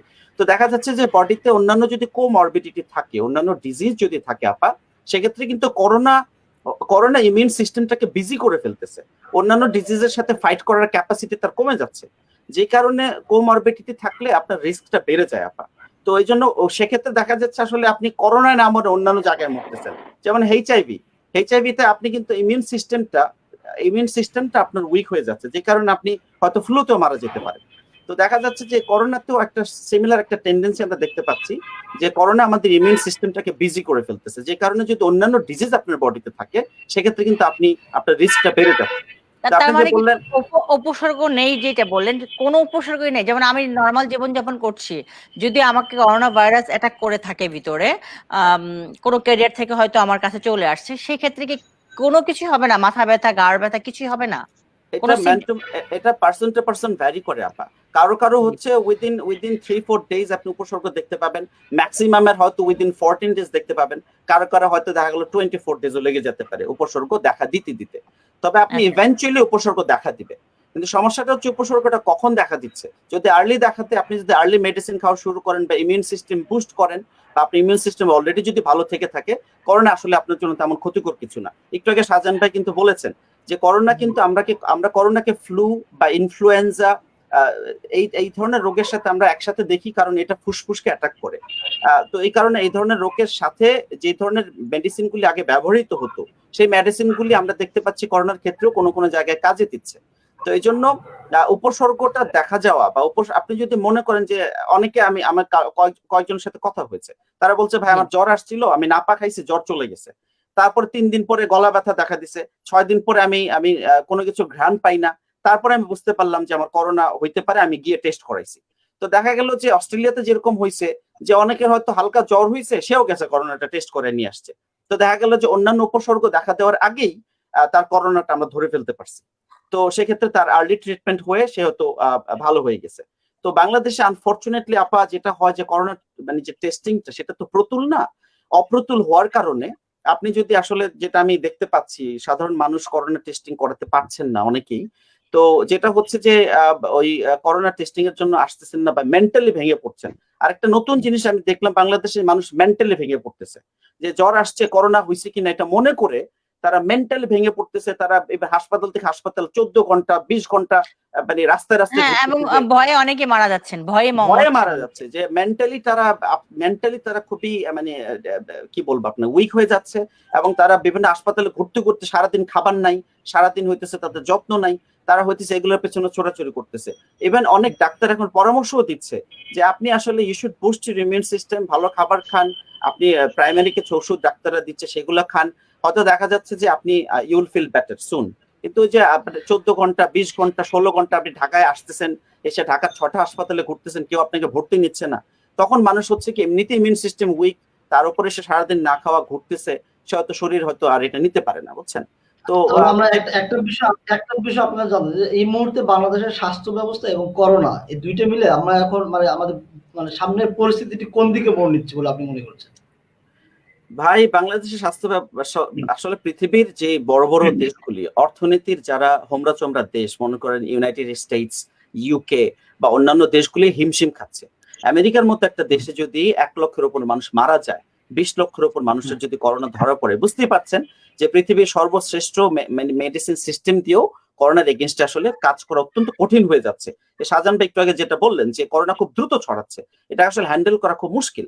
তার উপরে যদি যারা বৃদ্ধ বা যাদের শরীরে অলরেডি আরেকটা ডিজিজের উপস্থিতি থাকে, তাদের জন্য এটা অত্যন্ত কঠিন একটা ব্যাপার হয়ে দাঁড়ায়। তো বাংলাদেশে আপনারা সবাই জানেন, আমরা সবাই বাংলাদেশ থাকি বা বাংলাদেশ থেকে বিদেশে আসছি, আমরা জানি যে বাংলাদেশের যে স্বাস্থ্য ব্যবস্থাগুলি এখানে কিছুটা সমস্যা রয়ে গেছে। এখানে হয়তো প্রতুল যে আমাদের যে ইকুইপমেন্ট সেগুলি নাই, হয়তো যেই সিস্টেমগুলি আছে, শ্বাস প্রশ্বাসের সিস্টেম বা অক্সিজেন সিস্টেম বা ভেন্টিলেটর সিস্টেম, এগুলোর আসলে অপ্রতুলতা আছে। পিসিআর সিস্টেম যেটাতে টেস্ট করা হয় সেটার অপ্রতুলতা আছে। কিছুদিন আগে বাংলাদেশের স্বাস্থ্য খাতে দুর্নীতি নিয়ে বেশ কথাবার্তা হয়েছে মিডিয়াতে, এবং স্বাস্থ্য সচিবকে রিসেন্টলি বদলি করা হয়েছে, আপনারা জানেন। তো দেখা যাচ্ছে দিন শেষে যে এই স্বাস্থ্য ব্যবস্থার যদি আমরা উন্নতি না ঘটাই, তাহলে করোনা আমাদের আসলে চোখে আঙুল দিয়ে দেখিয়ে দিয়ে গেল যে বাংলাদেশের স্বাস্থ্য ব্যবস্থাটা খুব অপ্রতুল, এটাকে আমাদের আসলে উন্নত করতে হবে। এবং আমি ধন্যবাদ জানাই মাননীয় প্রধানমন্ত্রী শেখ হাসিনাকে যে উনি নতুন বাজেটে প্রায় 30,000 কোটি টাকা দেওয়া হয়েছে বাংলাদেশের স্বাস্থ্য ব্যবস্থার উন্নয়নের জন্য, এবং 10,000 কোটি টাকা দেওয়া হয়েছে কোভিড-19 কে মোকাবেলা করার জন্য। তো এই 30,000 আশা করি যে এটা সঠিকভাবে যেন এটা মূল্যায়ন হয় আর কি। আমি সেটাই বলতে চাচ্ছিলাম এখনই, যে এই যে 30,000 কোটি টাকা আবারও স্বাস্থ্য খাতে দেওয়া হলো, আমি আমি আমি ওনাদের হাতে ধরে পায়ে পড়ি এই স্বাস্থ্য মন্ত্রণালয়ের লোকজনদেরকে যে দয়া করে নিজেদের স্বার্থে আপনারা এই টাকাগুলি স্বাস্থ্য খাতে দিন, মানুষের উপকার করুন, ইকুইপমেন্ট নিয়ে আসুন এবং মানুষের উপকার করুন। কারণ দেখেন, অনেকে 10,000, 15,000, 20,000 কোটি টাকার মালিক, বাংলাদেশে এরকম লোক আছে, কিন্তু এখন কিন্তু দেশে আটকা, ওনারা পৃথিবীর কোথাও যেতে পারছেন না। তো একসময় ভাবতেন যে আমি অসুখ হলে সিঙ্গাপুর চলে যাবো, অসুখ হলে থাইল্যান্ড চলে যাবো, আমার দেশের হাসপাতালে উন্নয়নের কোনো প্রয়োজন নেই। কিন্তু করোনা আসার পর আমরা যেটা রিয়েলাইজ করলাম যে না, নিজের দেশের স্বাস্থ্য ব্যবস্থা অপ্রতুল রেখে অন্যের দেশের স্বাস্থ্য ব্যবস্থার উপর ডিপেন্ড করে আসলে এটা ঠিক না, এটা আসলে আমাদের জন্য একটা মরণ ঘাত। এটা আমাদের দেশের জন্য মানে বর্তমান সময় খুব লজ্জাজনক যে আমরা দেখছি যে এই সময় আমার একটা প্রশ্ন ছিল, সেটা হচ্ছে যে মনে হক ভাই, অক্সিজেন কনসেন্ট্রেটর একটা বের হয়েছে 5 লিটার 10 লিটার, এটা কি অ্যাকচুয়ালি বাসায় যারা আমরা আতঙ্কে আছে তাদের জন্য কি এটা কার্যকরী ভূমিকা পালন করবে কিনা? এটা আমি শাহজাহান ভাইয়ের হাতে ছেড়ে দিচ্ছি, উনি ডিরেক্টলি একজন ফিজিশিয়ান, শাহজাহান ভাই এটার উত্তর ভালো দিতে পারবেন। শাহজাহান ভাই যদি কিছু আলোকপাত করেন। আচ্ছা, আমি শাহজাহান ভাইকে আসতেছি, এখানে আমাদের দর্শকদের একটা কমেন্টের উত্তর দিয়ে আসতেছে, আমাদের এখানে অনেকগুলো কমেন্ট আসতেছে, আমি মূলত একটা কমেন্টের উত্তর দিয়ে আমি শাহজাহান ভাইকে আসতেছি। এখানে বিবেক নামে আমাদের এক দর্শক উনি কমেন্ট করছেন যে আমরা ওমানে অবৈধদের সমস্যা নিয়ে কথা বলছি, ভারতীয় কোনো অবৈধ ওমানে নেই, সুতরাং ওদের বিষয় আলাদা, এতে কূটনৈতিক সম্পর্ক ভালো বা খারাপের বিষয় না। হাসান ভাই এখনো সত্য কথা বলার অপেক্ষায় আছি। আসলে দেখেন, আমরা এখানে কিন্তু ওমানে যারা অবৈধ আছে তাদের বিষয় ছাড়াও আমি মূলত বলছি যে এই মুহূর্তে যারা ওমানে বৈধ আছেন কিন্তু চিকিৎসার অভাবে আছেন এবং তাদের মানে দেশে আসা খুবই জরুরি, অনেকে আপনার হচ্ছে ওখান থেকে চিকিৎসা করাতে পারছে না, সেই খরচ তাদের নাই, খরচ দেওয়ার মতো সেই ক্যাপাসিটি তাদের নাই, তো তাদেরকে মানে দেশে আনার ক্ষেত্রে অনেকে আপনার হচ্ছে অনেকদিন যাবত কাজ নাই কিন্তু সে বৈধ, তো এই সকল ব্যক্তিদেরকে দেশে আনার ক্ষেত্রে তারা নিজেদের টাকা দিয়ে আসবে, তাদের ক্ষেত্রে কোনো ব্যবস্থা করা যায় কিনা দূতাবাস চাইলে, এটার কথা আমি বলছি। এখানে আমি অবৈধদের বিষয়টা আমি এখানে টানিনি। তো যাই হোক, আমি শাহজাহান ভাইয়ের কাছে যাচ্ছি। শাহজাহান ভাই, জি, আমি আপনার প্রশ্নটা কি একটু একবার করবেন? লাইনটা একটু আমি মানে ক্লিয়ার পাইনি। হেলেনা আপা কোয়েশ্চেন করেছেন। অক্সিজেন জি কনসেন্ট্রেটরটাকে জি আসলে আমরা যারা আতঙ্কে আছি, যেমন বাংলাদেশের হসপিটালের ব্যবস্থাপনা জানেন আপনি, যেটা একটু আগে মোল্লা হক ভাই সিলেটিং বলেছেন সিলেটিং যে অনেক সিলেটিং রোগ বুঝতে পেরেছি। অনেকদিন আপনি যেটা বাতাস থেকে অনেক নেন, রোগী কিন্তু 5টা 6টা হসপিটাল ঘুরে মৃত্যুবরণ করেছেন। অনেকে বাংলাদেশকে অভিশপ্ত বাংলাদেশ বলে অভিশাপও দিচ্ছেন। তো সেই ক্ষেত্রে আমরা যারা বাঁচার জন্য লড়াই করছি, এই যুদ্ধে জয়ী হওয়ার জন্য লড়াই করছি, আমরা কি অক্সিজেন কনসেন্ট্রেটর কিনে বাসায় রাখবো কিনা? কনসেন্ট্রেটর জিনিসটা আপনি যেটা বাতাস থেকে অক্সিজেন টেনে নেয় সেই মেশিন ডিভাইসটার কথা বলছেন কি? ওটার নাম হচ্ছে অক্সিজেন কনসেন্ট্রেটর নামে একটা মেশিন বের হয়েছে। এটা বাংলাদেশে আসছে বাইরে থেকে অনেক মেশিন। আমি কি মেশিনের না ছবিটা আমি দেখাবো? জানতে চাচ্ছি সেটাকে আপনি কি বাইরে থেকে সিলিন্ডার লাগাতে হয় নাকি বাতাস থেকে অক্সিজেন টেনে নেয়? না, ওটার নামই অক্সিজেন কনসেন্ট্রেটর। এটা হচ্ছে একটা সিপিইউর মতো বক্স। এই বক্সের ভিতরে থেকে পাইপ লাগানো আমি থাকে, সেখান আমি থেকে একটু ইনহেলার ভাষা টাইপের। ভাষা যেটুকু বুঝেছি, জি আমি ভাষা ভাষা যতটুকু বুঝেছি সেটুকু বলছি। রেড ফ্ল্যাগ সাইনের কথা বলছিলাম আমি একটু আগে, সেটা হচ্ছে আপনার পালস অক্সিমিটারে যদি দেখা যায় বা রোগীর সিমটম যদি আসে, আমরা ক্লিনিক্যালি কিছু জিনিস দেখি, সাইনোসিস সাইট, হ্যাঁ। তো এখন যেহেতু পালস অক্সিমিটার অলরেডি ঘরে ঘরেই চলে গেছে, সেখানে যদি 94% কম যদি দেখা যায়, সেই রোগীর অক্সিজেন লাগবে। আমরা এখন অক্সিজেন আমি গতকালকে একটা নিউজে পড়েছি 90 এর নিচে থাকলে অক্সিজেন লাগতে পারে। না, আমি আমি আপনার সাথে দ্বিমত। জি আমি একদম টেক্সট বুক মোল্লা ভাই বলতে পারবো, আমি একদম টেক্সট বুক কথা বলছি যে 94 94% কম হলেই আপনার অক্সিজেন সিচুয়েশন লাগবে। সেটা ধাপে ধাপে।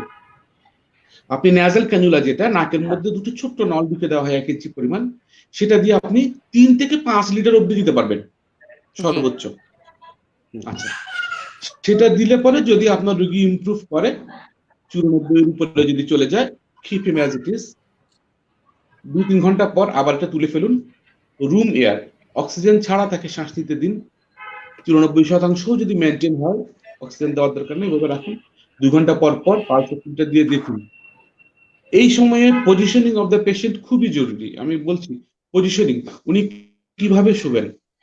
উপর হয়ে শোবেন, বুক আর মাথা নিচে দিয়ে উপর হয়ে শোবেন।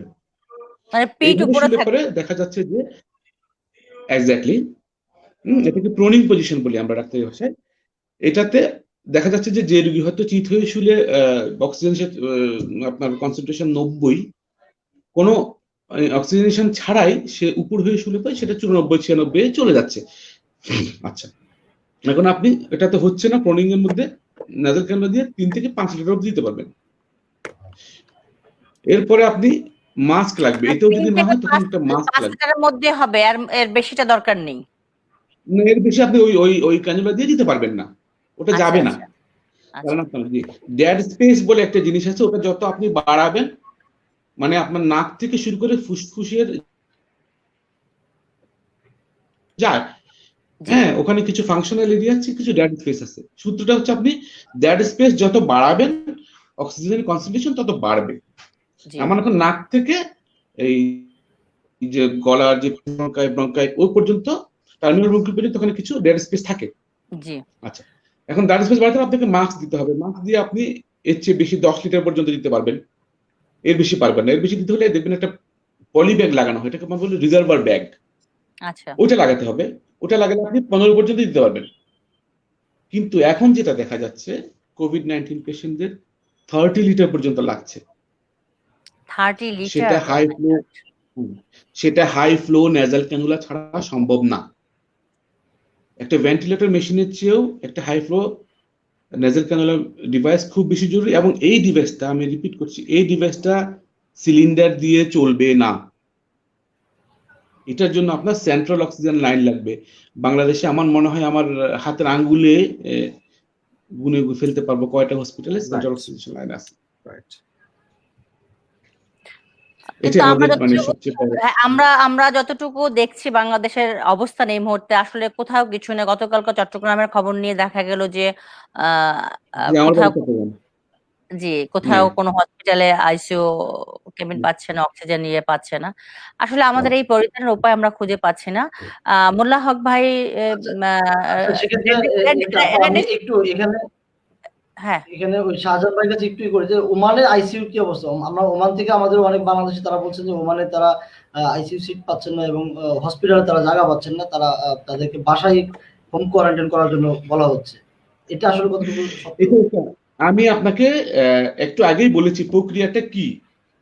প্রক্রিয়াটা কি, একটা রোগী করোনা ডিটেক্ট হওয়ার পর থেকে তাকে কেসটা ক্লোজ করা অবধি, ক্লোজ কেস হচ্ছে ক্লোজ যেভাবে হতে পারে পেশেন্টটা মারা গেছে অথবা পেশেন্টটা সুস্থ হয়ে গেছে, এইটাকে আমরা বলি ক্লোজ কেস।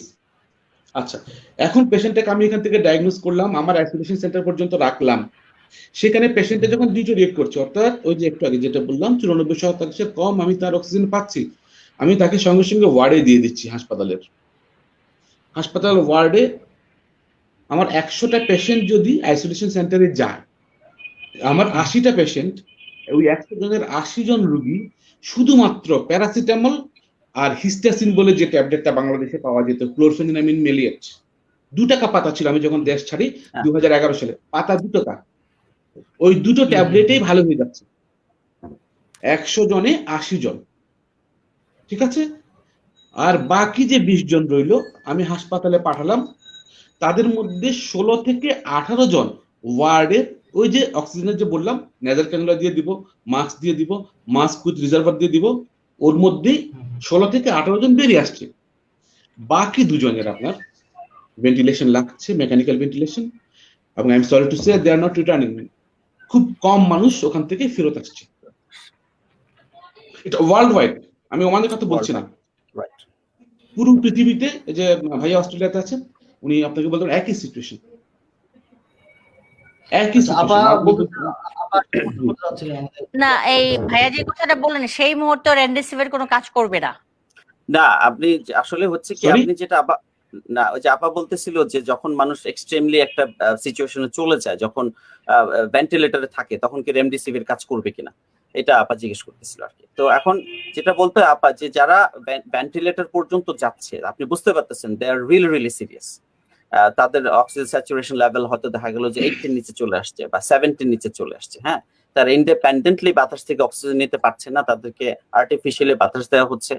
এবং যদি অ্যাট দ্য সেম টাইম বডির ইমিউন সিস্টেম কাজ না করে, করোনাকে রিমুভ করতে না পারে, তাহলে কিন্তু ওই যে ফুসফুসের যে কার্যকরী ক্ষমতা সেটা কমে যাচ্ছে। এবং সেটা কমে যাওয়াতে কিন্তু টুডে টুমোরো হয়তো আপনি আসলে অনেকে দেখা যায় যারা ভেন্টিলেটর পর্যন্ত গেছে, খুব কম লোকই আসলে বেঁচে ফিরেছে আনফরচুনেটলি। সেই জন্য আপনি যে বলেন অক্সিজেন কনসেন্ট্রেটর বা এগুলো আসলে যদি আপনি সেই লেভেলে পৌঁছে যান, এটা কাজ করবে না, ফ্র্যাঙ্কলি স্পিকিং। হ্যাঁ, তো আমি আশা করব যে বাংলাদেশে আমরা, আপনি অন্তত আপনি ইয়র ইয়াং, এবং যারা রিলেটিভলি ইয়াং আছে তাদের হয়তো সেই লেভেল পর্যন্ত তারা যাবে না। এই জিনিসটা সবসময় বেশিরভাগ ক্ষেত্রে আমরা দেখেছি 65 প্লাস বা 60 প্লাস লোকদের, ওদের ক্ষেত্রে এটা বেশি হয়, যারা আসলে বডি হয়তো ওইভাবে কাজ করে না।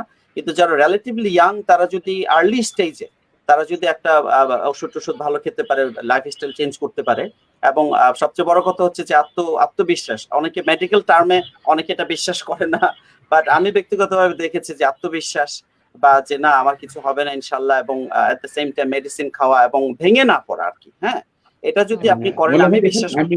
আমি একটু যোগ করতে চাই, আমি একটা আমার পার্সোনাল স্ট্যাটিস্টিক্স দিতে চাই, আমি নামগুলো উল্লেখ করব না, জাতীয়তা উল্লেখ করব না।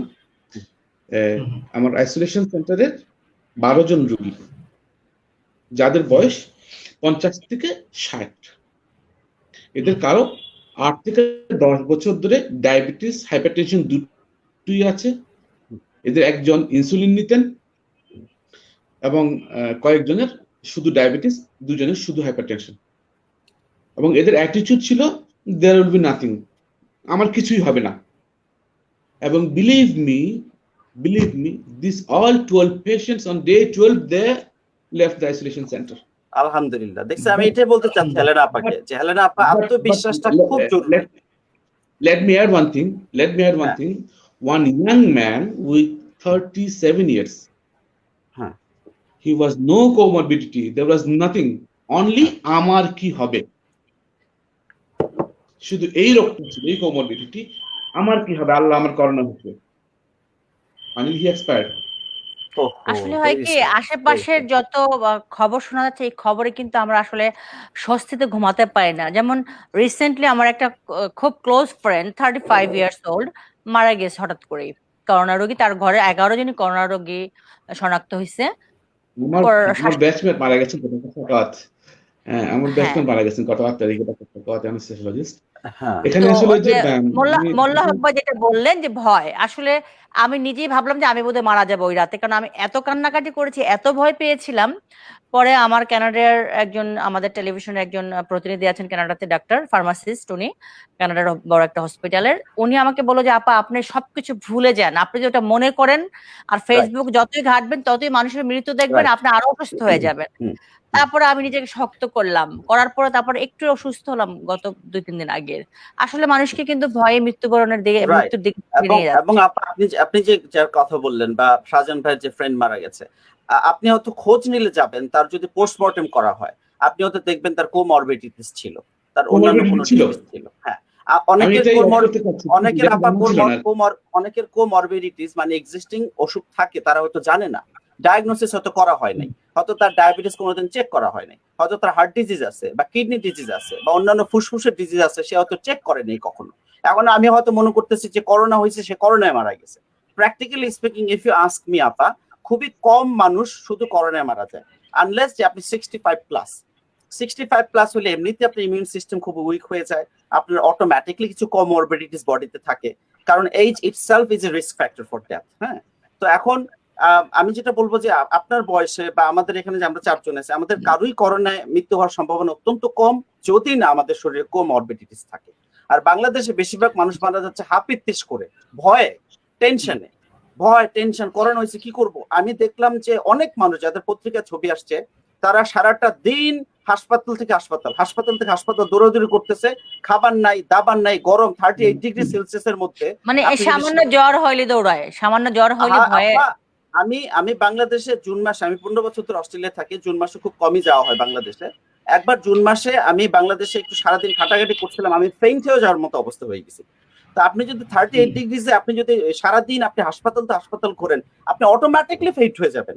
তার মধ্যে যদি করোনার ইম্প্যাক্ট থাকে এবং আপনার যদি আত্মবিশ্বাস ভেঙে যায়, আপনি তো এমনিতেই আপনার মানে সমস্যা হওয়ার কথা। মানে এই জন্য ইদানিং তো আমি, হট স্ট্রোকই হচ্ছে, হ্যাঁ, হিট হিট স্ট্রোক হচ্ছে, হিট হিট স্ট্রোক স্ট্রোক। হচ্ছে। তো আচ্ছা, তাহলে মোল্লা হক ভাই, আপনার কাছে একটা আমার প্রশ্ন হচ্ছে যে বর্তমানে করোনা যে আপনি যে বিষয়টা বলেন, এবং আমরা যেটা বর্তমানে বাংলাদেশে এবং বাইরে যে বিষয়গুলো দেখছি, তাতে মনে হচ্ছে যে আমাদের এই করোনা নিয়ে বেঁচে থাকতে হবে, যেহেতু আমাদের এটা কোনো ভ্যাকসিন বা এটা কোনো নিরাময় হচ্ছে না। তো আমরা এখন মানে কিভাবে বেঁচে থাকতে পারি বা করোনা থেকে বাঁচার আমাদের দেখেন, কি দেখেন ভাই, উপায় যে আছে? আসলে আসলে আপনি আপনি যদি তাকান, আমরা আসলে কিছু ভুল আমরা করেছি দেশে। আমি কাকে দোষ দেবো আমি জানি না।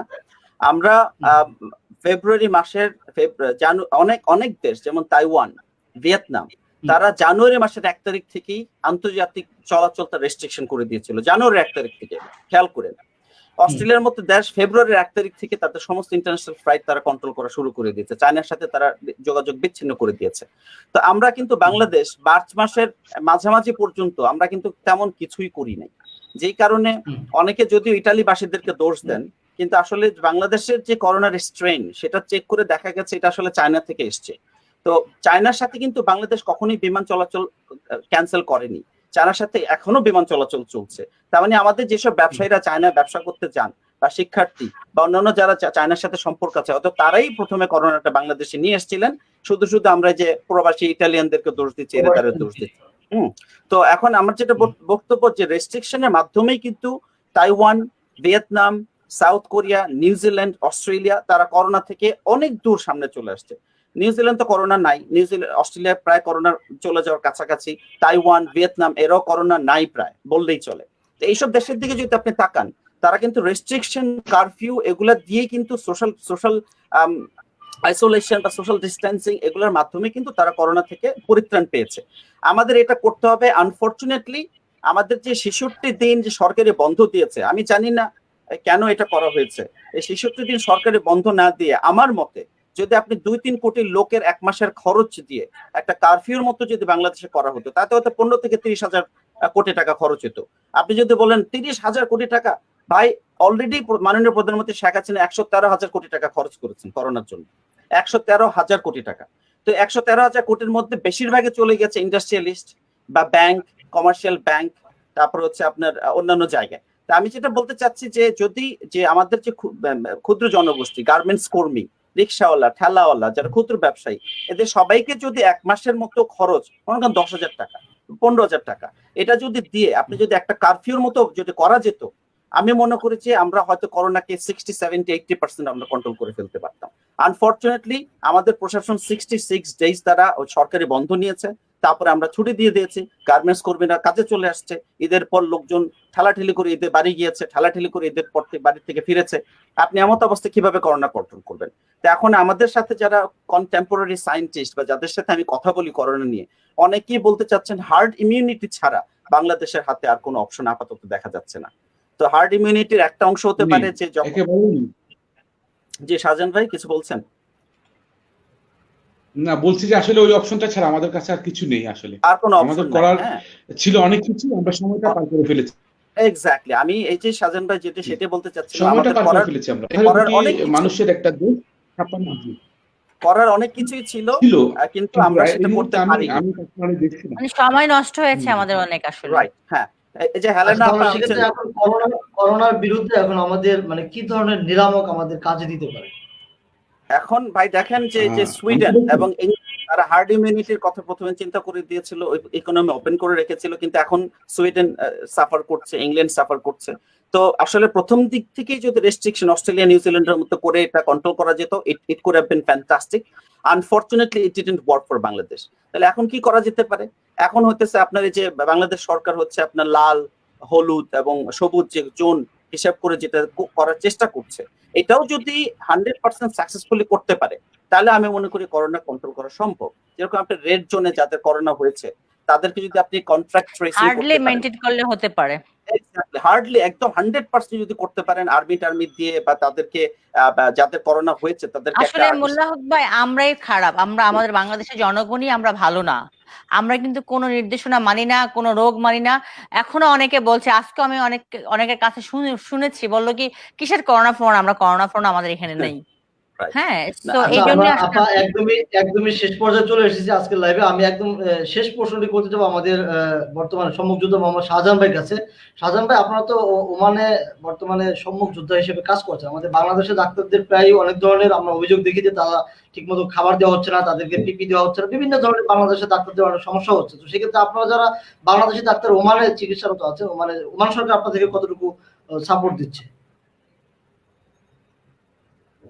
এখানে আসলে আপনি বাংলাদেশের সাথে কম্পেয়ার করলেন, তো আমি জাস্ট একটা মানে দিচ্ছি, বাংলাদেশের ডাক্তারদের বিরুদ্ধে অভিযোগ, বা এটা হয়তো আপনি বলতে চাননি, আমি বলতে চাচ্ছি, আমি এটা ক্লারিফাই করছি। আপনি দেখেন, এই যে ভাই অস্ট্রেলিয়াতে মেডিকেল সায়েন্সে, আমি এখানে, আমার কমপক্ষে 50 জন বন্ধু NHS এ, USA তে, মিডল ইস্টের বিভিন্ন দেশে, এবং আমাদের সবারই কিন্তু পেশাগত সুনামটা অন্যান্য দেশের চেয়ে কম না। তাহলে আমি যখন বাংলাদেশে কাজ করতাম, বা আমি এখন যদি বাংলাদেশে কাজ করতাম, তাহলে হয়তো আমাকে এই কথাগুলো শুনতে হতো। ব্যাপারটা কি? The problem is in your system, sir. কেন ডাক্তার খাবার পাবে না? কেন ডাক্তার পিপিই পাবে না? কেন একজন অপ্রয়োজনীয় মানুষ যিনি পিপি পড়তে জানেন না, খুলতে জানেন না, আপনি যদি পিপি পড়া এবং খোলার যে জটিল প্রক্রিয়া ওটা না জানেন, it's a suicidal waste for you. আপনি করোনা ঢুকাবেন। আমরা দেখেছি ফেসবুকে, আমরা দেখেছি পত্রপত্রিকায় কারা এই জিনিসটা পরে ঘুরে বেড়াচ্ছিলেন। আমাকে 2 দিন ট্রেনিং দেওয়া হয়েছে কিভাবে আমি এটা পড়বো সেফলি, কিভাবে সেফলি খুলবো। কেন ডাক্তারদেরকে খাবার দেওয়া হবে না? এখানে এটা খুব বেশি খরচে পাবেন, আমরা আমাদের সবকিছুই পাচ্ছি, আমরা আমাদের ডিউটি আওয়ার্সে ডিউটি করছি, যে গ্রেডিং অনুযায়ী পিপি, যে কাজের জন্য যেই পিপি, আমি স্যাম্পল কালেক্ট করি, আমি গ্রেড 1 পিপি ইউজ করি। আমি যখন ওয়ার্ডে যাই, আইসোলেশন সেন্টার, আমাকে গ্রেড 2 পিপি দেওয়া, এবং যিনি ইন্টারভেনশনাল ট্রিটমেন্ট দিচ্ছেন আইসিইউতে, তাকে গ্রেড 3 পিপি দেওয়া হচ্ছে। কিন্তু আমি দেখেছি বাংলাদেশের রাস্তাঘাটে গ্রেড 3 পিপি পরে লোকজন ঘুরছে। এটা সিস্টেমের প্রবলেম। কেন ডাক্তারদেরকে খাবার আপনি পিপি করে কিন্তু খেতে পারবেন না, আপনাকে ওই 8